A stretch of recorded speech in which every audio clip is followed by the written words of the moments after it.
On January 13, 1978, at the age of 6 weeks old, I was adopted into a loving mid-class family.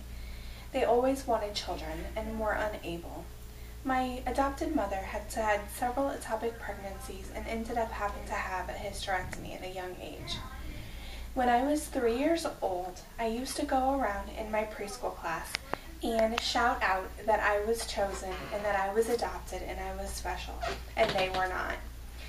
At about 13 years old, I started asking questions about my adoption, and I wanted to know where I came from.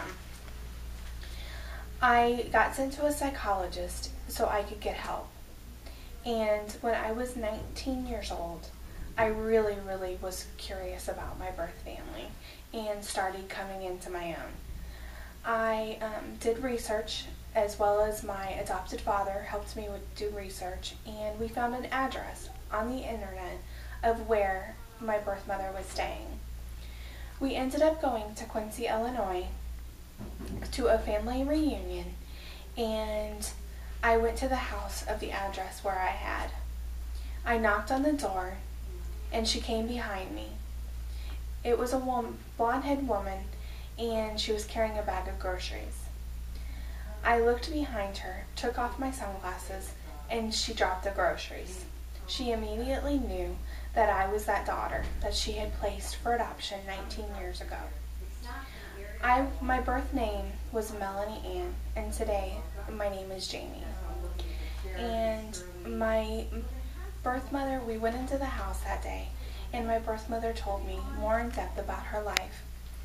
I was a product of an unplanned pregnancy. She was 15 years old, and my birth father was 16. She ended up having to have a hysterectomy as well at a young age, and was unable to have other children. My birth father had 2 other children, 2 young boys that I have talked to, but I've never met to this day, but I would like to. I heard a lot about her life that day, and also met my great-grandmother. I look very similar to all of them. I finally had that gap that was missing in my life of where I came from. This past year, I went to Illinois, and I got the privilege of meeting a lot of my birth family. I got to, unfortunately too, my mother has passed away, and I got to go to the gravesite so I could say goodbye to myself, which was very healing for me. I got to spend about 10 years with her,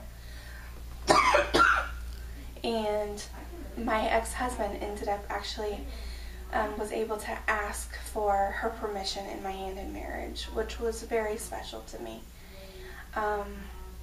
In 2007, I was placed in an unplanned pregnancy myself and ended up having an abortion. Because of being an adopted child, I knew that the consequences of having my abortion is the reason why it hit me right away.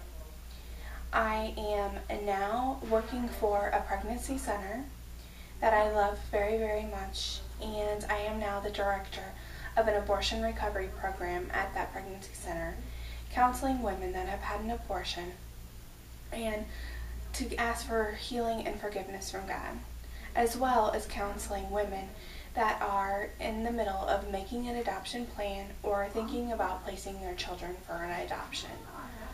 I have a Christian counseling degree now, and I am just so grateful of the things that God has done in my life. And I know that He has placed me working in a pregnancy center for a reason. I know that this was my calling from God to help women that have been in the same situation as my birth mother was, and that I was as well. Thank you.